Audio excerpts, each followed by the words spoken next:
Liga M Awards. Ada pemenang yang memang aku rasa kita dah boleh predict, kita dah boleh jangka akan menang, tapi ada juga keputusan pemenang kali ni yang membuatkan kita semua rasa terkejut. Harimau Malaya, kita lawan sampai juara.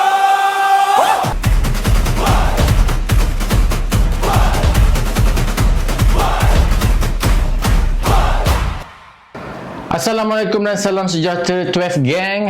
Welcome back, berjumpa lagi kita dalam another video. Okey, untuk video kali ini kita akan bercerita pasal Liga M Awards. Yang baru saja selesai sebenarnya, tapi mesti ada yang tertanya-tanya, Liga M Awards ni mana pula datangnya dah?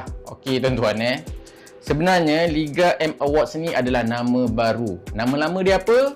ABK. ABK tu apa pula Sul? ABK tu pula Anugerah Bola Sepak Kebangsaan. So sekarang ni dah tak ada dah orang pakai Anugerah Bola Sepak Kebangsaan. Sekarang ni kita pakai Liga M Awards. Dan selain daripada itu, ada beberapa perubahan yang terjadi. Salah satunya, kalau tak salah aku, adalah tarikh berlangsungnya majlis ni, majlis anugerah ni. Sebab sebelum ni, seperti yang kita selalu tengok, ABK ni akan berjalan selepas tamatnya Liga. Tapi kali ni dengan nama baru, ada beberapa perubahan lagi. Tarikh pun dia dah bagi tarikh baru guys. Selepas ni semuanya akan berjalan pada bulan Ogos. Okey, tanpa membuang masa lagi, jom kita tengok senarai-senarai pemenang. Kalau kita tengok dalam list ni, mungkin ada beberapa nama yang memang korang dah boleh jangka dia akan menang. Tapi pada masa yang sama, mungkin di antara anda ada juga yang rasa macam dia ni tak patut menang ni. Sepatutnya dia ni yang menang ni. Pada mana yang tak puas hati, sabar dulu tuan-tuan. Even aku sendiri pun ada juga yang aku rasa dia ni akan menang, tiba-tiba orang lain pula menang. Tapi first kita kena tahu dulu macam mana keputusan ini dibuat. Benda ni penting sebab nanti tak adalah kita tuduh-tuduh ni bayar ni. Tak boleh guys macam tu So kita kena tahu keputusan pemenang ini bukan 100% diserahkan kepada peminat. Hanya 2 sahaja yang diserahkan kepada peminat dari segi undian. Gol terbaik dan juga kesebelasan terbaik. Yang selebihnya semuanya akan ditetapkan dengan undian 13 panel. Daripada jurulatih, daripada kapten dan juga media rasmi. Setiap kategori akan ada 3 pencalonan, tapi sebelum keluarnya nama 3 pencalonan tu, sebenarnya dia ada senarai awal. Okey, dia ada 10 orang macam tu senarai awal. Selepas itu dia akan diadili lagi. Final tu baru 3 orang dalam calon-calon akhir lah kita panggil So disebabkan korang dah tengok list pemenang, apa tunggu lagi? Jom kita tengok apa yang menariknya di situ. Let's go. Yang pertama, kita kena bagi ucapan tahniah dulu kepada Mr. MVP baru kita. Memang well deserved, Afiq Faizal.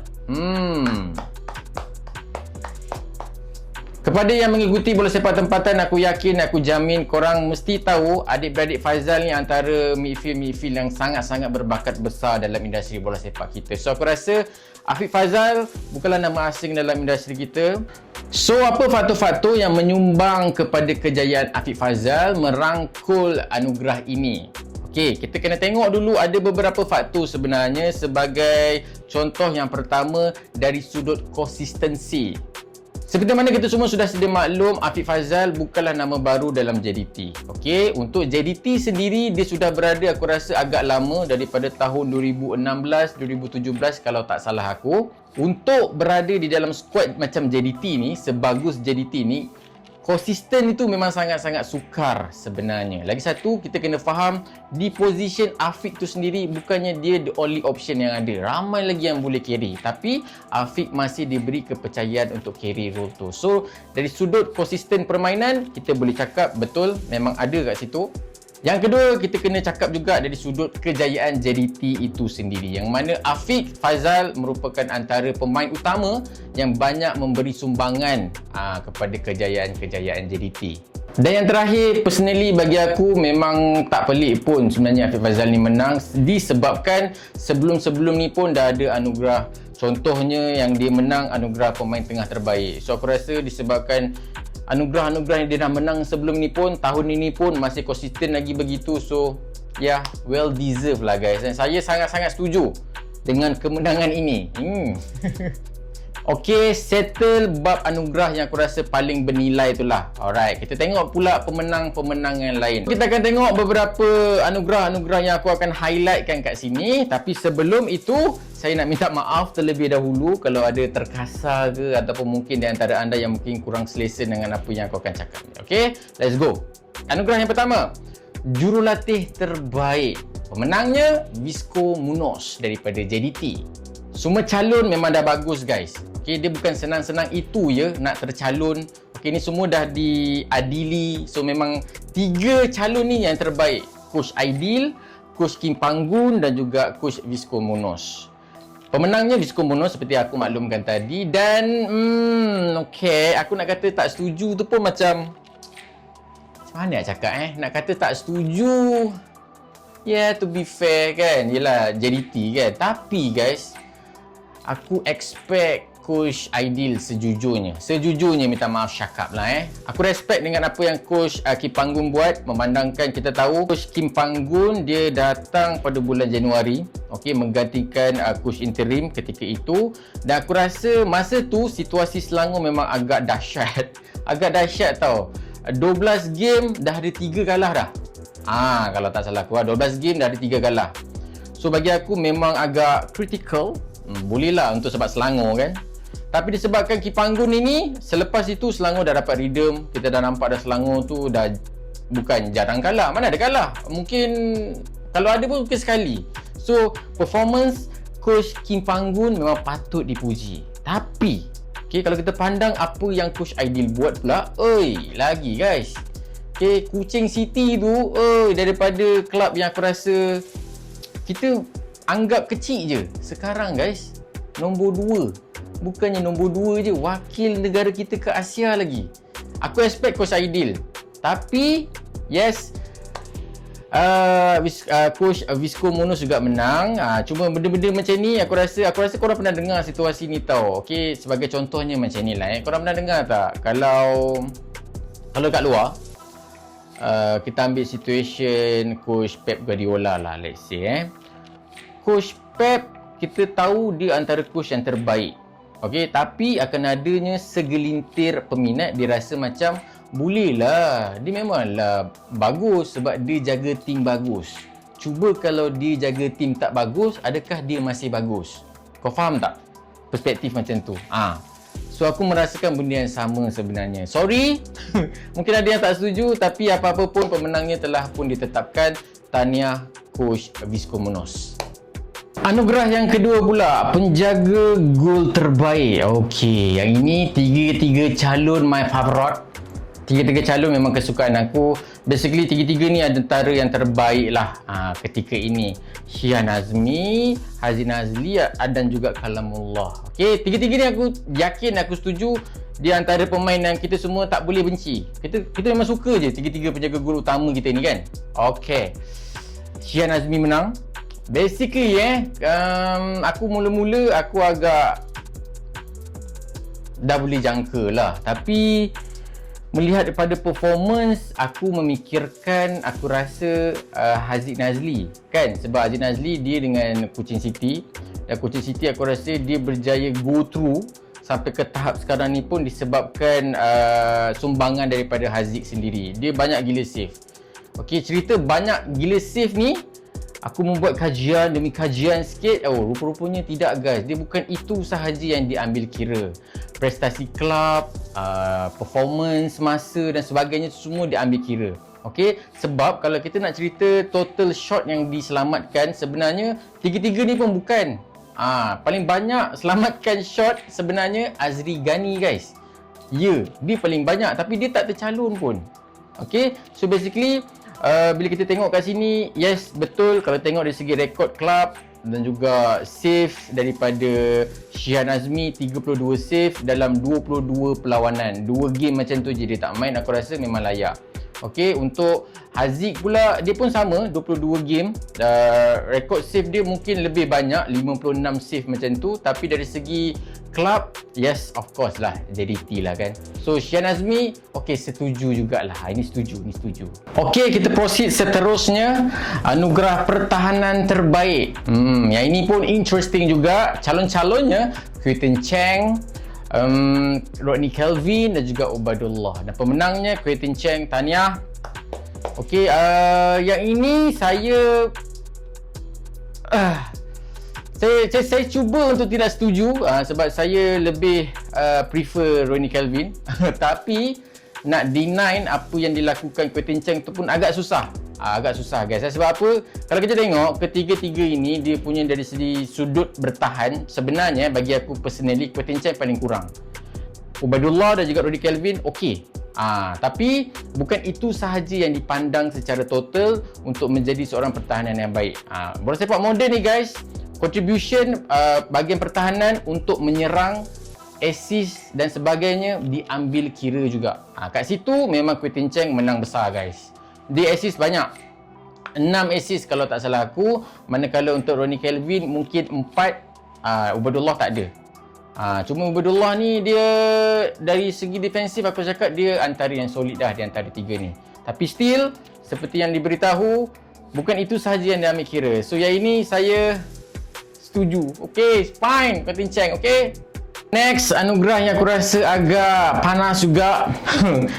Sedap lah kalau dibawa bincang tu tuan-tuan. Nak bawa bersembang topik ni, ni best. Okay, anugerah penyerang terbaik. Calon-calonnya Faizal Halim, Ramadan Saifullah dan juga Safawi Rashid.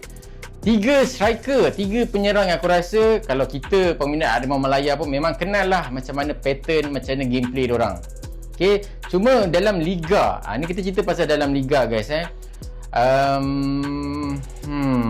Faizal Halim, kita tahu cara main dia. Dari segi rekod, sebenarnya dia dah kalah tau dengan Ramadan. Sebab apa tau? Dari segi assist, goal, even shot pun memang Ramadan dah menang dah. Dia lebih tinggi daripada Faizal Halim sebenarnya kalau korang tengok. Tak salah aku kalau even goal pun Faizal Halim dalam 6, Ramadan dah 7. Assist pun Ramadan 10, manakala untuk Faizal Halim tak salah aku assist dia 7. Okey, untuk Safawi dia bukan tak bagus, tapi dari segi assist dia memang dia yang paling kurang. Tapi gol dia yang paling banyak. Okey, yang itu kita faham kenapa dia menang kasut emas. To be fair, yes, dia menang. Safawi menang kasut emas. Okey, so Safawi kita letak tepi sikit. Sekarang ni Faizal Halim dan juga Ramadan Saifullah.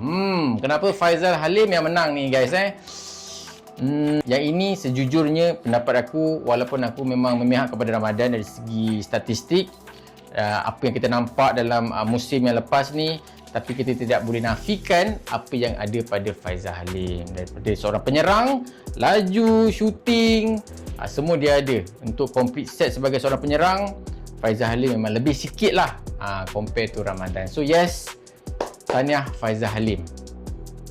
Dan anugerah yang terakhir yang mungkin aku akan persoalkan setakat ini anugerah pemain import terbaik. Oi guys, yang ini pemenangnya Bergson. Tahniah Bergson. Dan aku rasa tidak ada siapa pun boleh menafikan kehebatan dan juga kejayaan apa yang Bergson ada sekarang. Betul, kita semua kena akui dia antara striker yang paling aku rasa setakat ini berbisa lah, tajam. Walaupun kat JDT tu kadang-kadang kita tak nampak tengok dia main, tapi setiap kali dia main dia mesti ada gol. Okey, itu Bergson. Tapi guys, calon-calonnya yang membuatkan kita rasa macam okey, Bergson. Kenapa Bergson? Sebab calon-calonnya adalah Moraes dan juga Chitembe. Chitembe aku faham dia mungkin tidaklah begitu tajam sama macam Bergson dan juga Moraes dari sudut konteks menyerang. Chitembe ni lebih kepada tengah. Dia nadi utama Kuching City. Okay, so kat situ kita mungkin dah cakap, alright, to be fair, yes, kita faham mungkin kat situ dia dah kalah sikit lah compared to Bergson dan juga Moraes. Cuma Moraes guys, come on guys, saya peminat Bergson tau, tapi saya tak boleh nak cakap Moraes tu tak patut menang. Wey guys, apa yang dia buat untuk Selangor? Wey, gila tu. Aku rasa dekat Selangor tu, bahagian atas, dia antara striker yang kalau dia tak ada, kita memang nampak lah petak tu. Memang nampak lah. Bila nak gol tu, yes. So bagi aku, yang ini aku tak setuju. With all the respect sir, Okey, Bergson, saya minat awak, saya minat kamu. Tapi Moraes, kenapa Moraes tak menang? Apa-apa pun, kita kena akur. Itu apa yang diadili oleh panel-panel yang lebih cerdik pandai lah daripada aku. Okey, so tahniah Bergson. Cerita pasal undian peminat sebab ada 2 anugerah yang berdasarkan undian peminat kan. Antaranya yang macam mana aku mention tadi, gol terbaik dimenangi Ramadan. Gol dia ketika menentang PDRM. Guys, okey, aku salahkan diri aku juga sebab aku tak vote.